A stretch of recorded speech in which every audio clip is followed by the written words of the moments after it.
Alright, y'all. Hopefully the phone will sit here where I got it and not fall over, but if it does, we'll readjust. But anyway, making a video today out here in the woods. And where we're cutting's a real wet track, and so what we're doing is, usually I run the cutter, and in the morning when it's really cold, like in the 20s or something, you know, it's half froze, and I'll try to cut what I can early in the morning. By about lunchtime, it's been turned into mud again. So anyway, they're still loading now, so I'm gonna make a video. Anyway, right now, this video will be on a Gen 4 Glock 17. Has already been safety checked, all that fun stuff. Anyway, like I said, not real in depth. I'm sure all of you that seen my channel are familiar with Glock and probably the 17 and yada yada yada and all that. You know, not groundbreaking stuff. Glock is really hard to beat. They've been solid for a long time. They function good. They have a lot of aftermarket support, holster support, you know, all the nine good things. You know, not trying to sell you one, but anyway, I'm gonna talk a few things about it. First off, this is a 17, and I carried a 19 for a while, and I got 48 and all that. I'll do a separate video on kind of the Glock family that I got, and you know, show you the different size difference and stuff like that. But anyway, this one here is so far my favorite pistol. And anyway, the Gen 4, as you know, have the finger grooves, and it's actually pretty comfortable for the way my hand's set up. I don't have, you know, huge hands or anything like that, like big palms or bear claws or anything like that, but I do have long fingers, but it fits my hand pretty good. Like I said, full grip. I can still grip a 19 pretty well too, but I get just a little bit better grip on here. And I kind of like the style of the Gen 4 a little better than the 5 for a couple of reasons. I got a Gen 4 19 that I took a Dremel and I cut these off and cut them down deeper where you get a better grip, and it's really comfortable. I don't know if I'll do this with this or not. So far, this is 100% stock. I haven't even polished the internals or anything like that. No undercut, no nothing. The only thing I did do is I don't like the white gold post back here, and I didn't even change the sights. I still got the factory white up there, and I just took a Sharpie and covered the white gold post with it. It still bleeds through a little bit, need another coat, but other than that, everything is stock. I've shot 2 mags through it so far, 2 17 round mags, and you know, that's it. But for some reason with this here, I don't know if I've gotten maybe a little better at shooting, or just the longer sight radius and maybe longer barrel than the 19. I actually shoot this one a little bit more accurately than I do the 19. I think it handles recoil just a little bit better, being a bigger frame and longer slide and stuff like that. It seems more smooth shooting, but really it's not a whole lot of difference. If you're looking at getting a Glock, if you're not familiar with them, I would definitely recommend thinking about what your purpose is for it, and going to a range or something where they have pretty much all styles, and you can you know, get a pass or whatever to be able to shoot them all. But this is a 17, and it's the full size.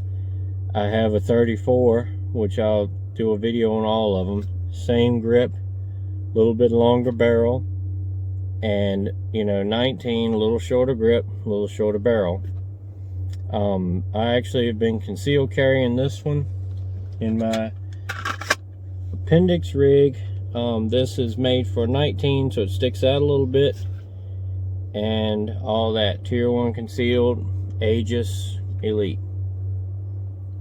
But I just made a little clip of concealed carrying today at work in this same outfit and all that, so I'll throw that on here.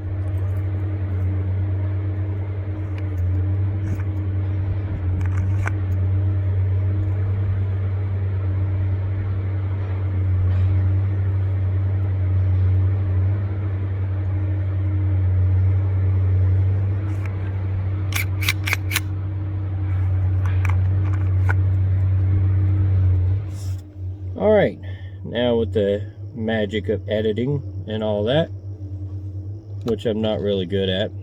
Like I said, I do wear this concealed carry. I don't really notice any difference than the 19. It's really just a small difference in the grip and barrel, but a lot of times I find that a longer barrel gun, especially in the appendix where it goes down, is more comfortable. The more it goes down, the more solid it stays, where if you put a shorter gun, it'll do like that sometimes, or at least for me. Some people conceal carry Glock 26. I don't really like them. It's not a good grip for me on there. And then you got the 43X and the 48, which I like carrying the 48 pretty good. It's real easy to conceal, stuff like that. I had a 43X, same deal, easy to conceal, comfortable gun, stuff like that. But I carried the 19 for probably the longest time out of all of them, in the same holster here. And like I said, I hadn't really had any problems with it. The 48 and the 43X, when you get the shield arms, 15 round mags, it really makes it hard to decide on carrying a 19, because it's basically the same gun, just the 19 is thicker. You can use the different mags, like the 17 mags and the 33 round stick or whatever in the 19. But as far as normal concealed carrying, you put the 48 or 43X and two 15 round mags and you're basically good to go. But I've been carrying the 17 lately, and it also works good on the war belt, because it doesn't really matter how big it is there on the side and outside waistband and all that, you're ready to go. But anyway, just wanted to make a little video on that. Glock 17, like I said, totally stock right now. Haven't done anything to it. And I find that either the longer barrel or the longer slide and sight radius and all that helps me be more accurate, or either it's just me. But anyway, like I said, if you're looking for any of the Glocks or anything like that, I would go somewhere and be able to shoot a bunch of different ones and try them out and see which one works the best. Again, this is the Gen 4 instead of 5. I do like the 5 stuff. They got a pretty nice trigger, things like that. But the Gen 3 and 4 is kind of better for long-term prep, because at least when you can find them in stock, you can get parts kits for them, like the building polymer 80s and different frames and stuff like that. But you can get the whole lower or upper parts kit for a reasonable price to have extras and spare parts and things like that, versus the Gen 5. You you can order those parts piece by piece, but they don't have a kit out yet for Gen 5 stuff. And I watched a video a while back on the Gen 5 versus 4 and all that stuff.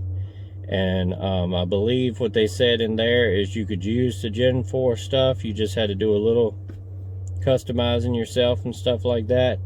But you have to change all the you know, the trigger bar, the assembly, the whole thing, the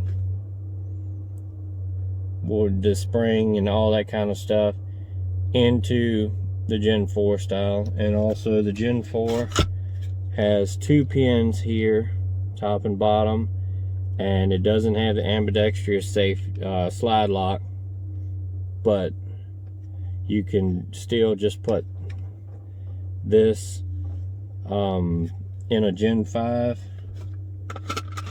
but you wouldn't have the left hand side, and it's just 1 pin going through it and stuff like that. I forgot exactly how they made that work, but anyway, it's possible. But like I said, I don't see much difference between buying the Gen 4 and Gen 5 and being able to get those extra parts and stuff for the 4 is a benefit that you may want to think about.